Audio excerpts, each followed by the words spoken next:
How's it going, my people? This is your boy Wired Up, and welcome to another episode of Wired Up TV.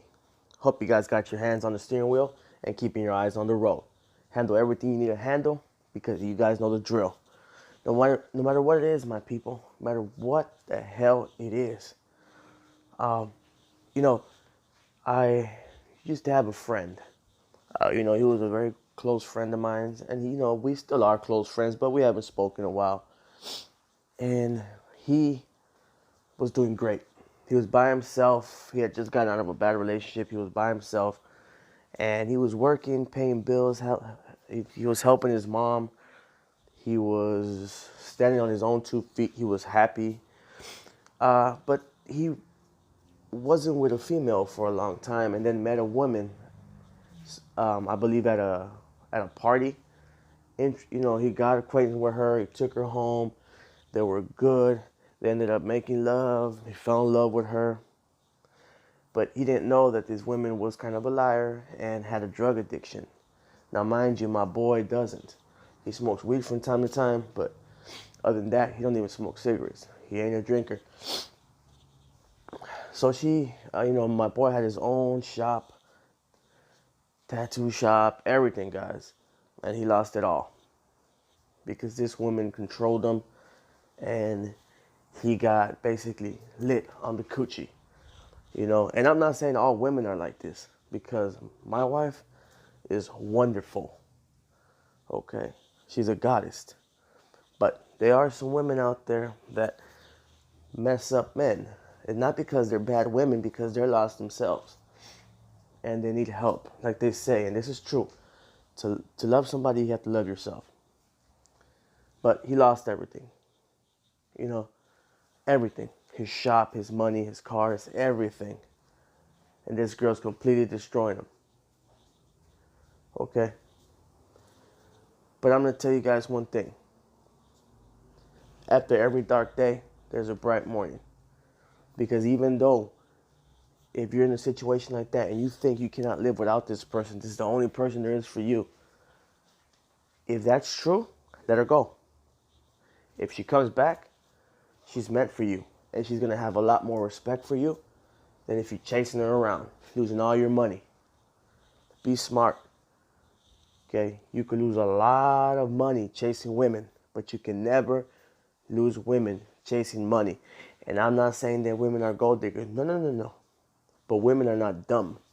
Women like responsible men. Okay? They don't like a little boy. Okay? We're not in high school no more. They want responsible men, and that's what I mean by that. So don't get it twisted. I mean, women are gold diggers. Women are beautiful fucking specimens. And if there was no women on earth, I wouldn't want to be here. With that being said, guys, keep your head up and remember, time heals all wounds, no matter what it is. With that being said, let's get down to the video, y'all. Now, one thing I want to say, guys, is this woman right here. You guys know this famous photo. This is Biggie hours before he was shot and killed. Now, this is one of the women and accomplices that distracts Biggie and allows the killer to shoot him dead. Now, this is one of the women that Eugene Dio has mentioned that was from Brooklyn or knew somebody from Brooklyn that was smoking and chopping it up with Big that Little C's brought earlier on in the night.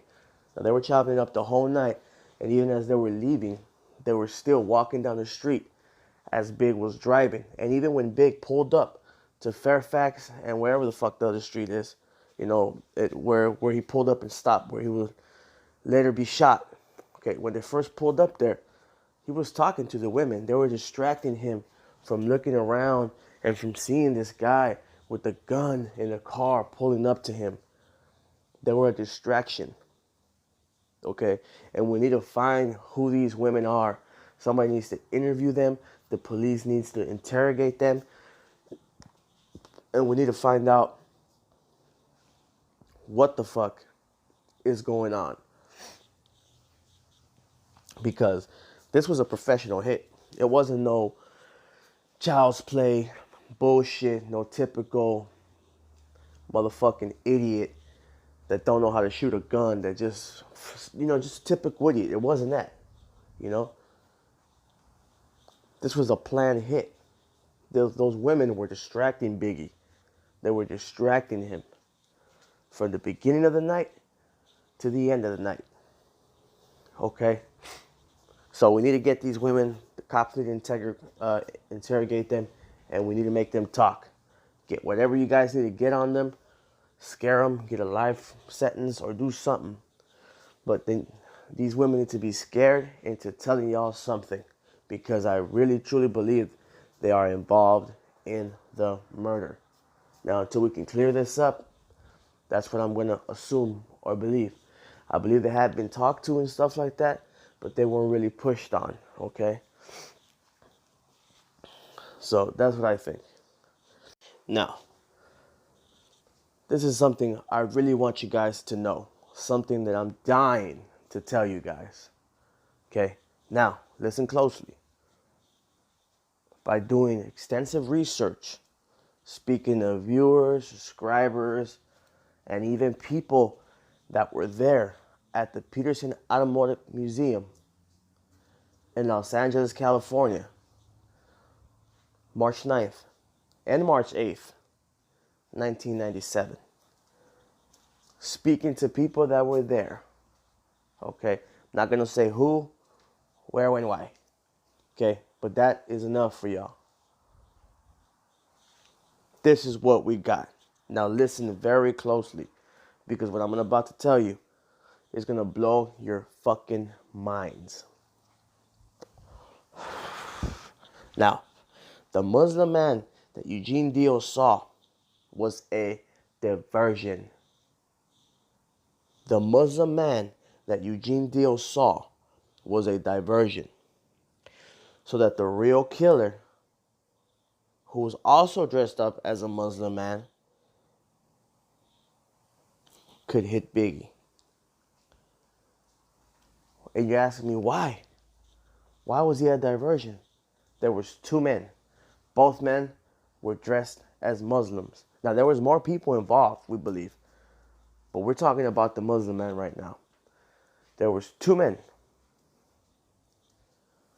One of them was supposed to walk up to Eugene Dio and Puffy in the car, and they were supposed to look at him in his face because they wanted that man to be identified by them or by certain people. Then there was another man which was the shooter that was already waiting in the car, dressed exactly the same. Okay? And they even got the same haircuts, similar mustaches and everything, guys, to confuse y'all. Okay? Pulled up and shot Biggie, dressed like a Muslim and everything. Why do you think there's two different composites? They do not look alike. Even the people involved in the case has said that. They do not look alike. There's two different composites. What case have you came upon that has this? Why are they two different composites? They don't look alike because there was two men. One of them was the one Eugene Dio saw, and the other man was the guy in the car. Remember, in the movie Biggie and Tupac by Nick Broomfield, the documentary, Eugene Dio says this is the composite that Little C's drew for the police. Okay?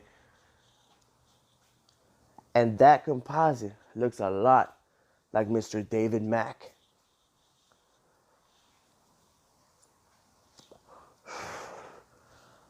Okay?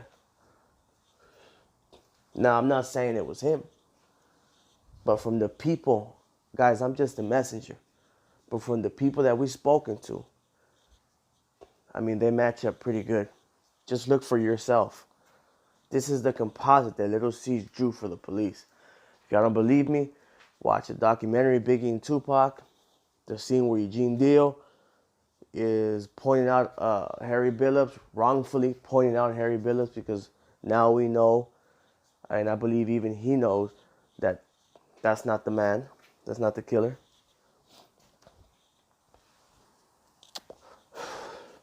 Okay? I don't even think Harry Billups was even involved, but that's just my opinion. I don't even think he was involved at all. Okay? That's just my opinion, though.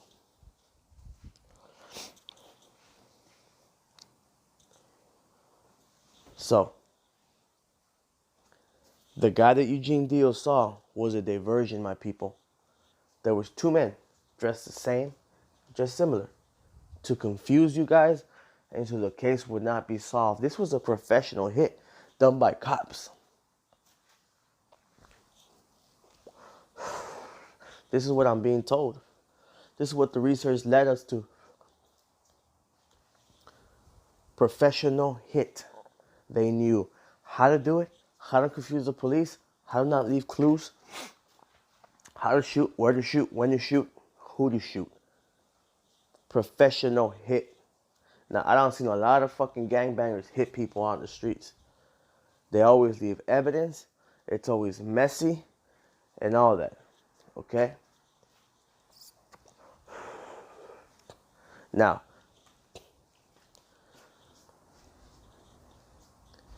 the people that told me this also told me, if you guys have any doubts, just look at the attempted murder of Tupac, because everybody knows Tupac faked his death and he's still alive. Okay? We don't prove that already. But the person that told me this told me, just look at Tupac's attempted murder. There's bullets all over the car. There's bullets in the back, down, top, in the window, by the door. Look at the Biggie murder. In the straight L line. Exactly.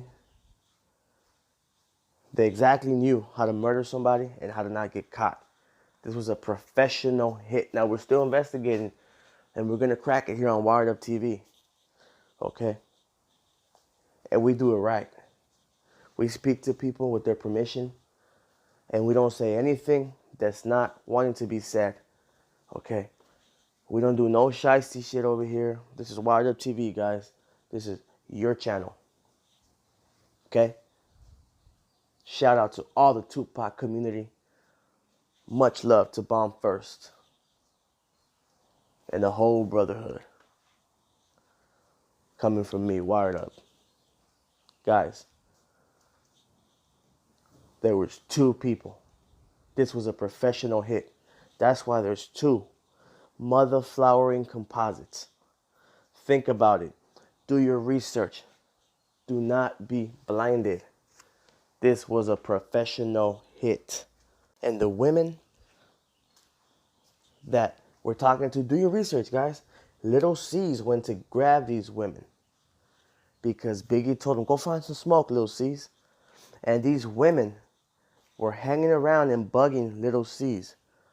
This is what somebody there was telling me, that these women tried to approach Biggie prior to that. Biggie didn't see him. The security team shoot him off. And as soon as Little C's left the little area where they were at, they were right there waiting for him.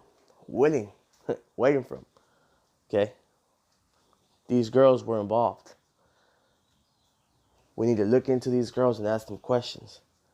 Then, right back in 97, they didn't want to say anything. But we need to pressure them, get some cases on them, and get them talking. We need to, all the people that are listening to this, call the police, tell them, solve this case. We believe there was two shooters. Show them the pictures we've been showing. But we need to solve this case. Now, I want to tell you guys about this picture too real quick. Look at that. Just like the Tupac shooting, my people, there's no fucking blood. No blood on the seat or anywhere. This man was murdered, shot to death. And this is clear leather, and there's no blood. No blood. Shot multiple times. No blood. I believe Biggie was shot in the heart. Now, I'm not 100% sure about that. No blood. Why? These are questions we have to ask ourselves and not just dismiss because the media tells us he was shot this way or shot that way. You need to do your own research and speak your mind and do not be afraid. If you have any information, email it to wireduptvforyou@gmail.com. wireduptvforyou@gmail.com. If you have good information, you can even come on my show, our show, your show, and speak and make the video yourself. Because Wired Up TV is about family. Thank you for supporting us, my people. God bless you guys. Keep your head up and keep positive. Be you and say your opinions. Don't worry about getting laughed at. Like Pac said, people are going to hate you for whatever the fuck you do. Peep this. No blood. Why? There was no blood. We know why there was no blood on Tupac's. Well, do we? You know what I'm saying? Do we? I mean, we know he faked his death, but why was there no blood there? And there's no blood here. These two murders that we think are connected, why is there no blood? Tell me. Wired wants to know. Y'all tell me. If there's any police officers or detectives or anything of that nature watching, comment. Or better yet, email me and explain to me why there's no blood there. Internal bleeding, this and this and that. When you get shot, you gotta bleed at least a little bit, guys. Okay? At least a little bit. You heard Chris Carroll say, or whatever his, the police officer that said Tupac's last words was "fuck you," said that he was bleeding profusely, and all the blood was coagulating on his chest, but there's no blood on the floor where they laid him down at. The exit wounds gotta come out somewhere. Why is there no blood? And why is there no blood here? These are questions we want fucking answers to. We just don't want to say them to get views. Fuck that. We want the answers. Answers. Guys, do not be afraid to speak up. Do not be afraid to be laughed at. Be yourself. Everything we've put out on Wired Up TV has sparked some shit. And we're going to get this case solved and every other case that we investigate. Keep your head up. God bless you guys. Keep your hands on that steering wheel. You guys know the drill. Thank you for being part of the family. And we love y'all, man. I love talking to you guys. Keep it coming, my people. And like always, stay wired up. God bless. And I'll see you guys later. Peace.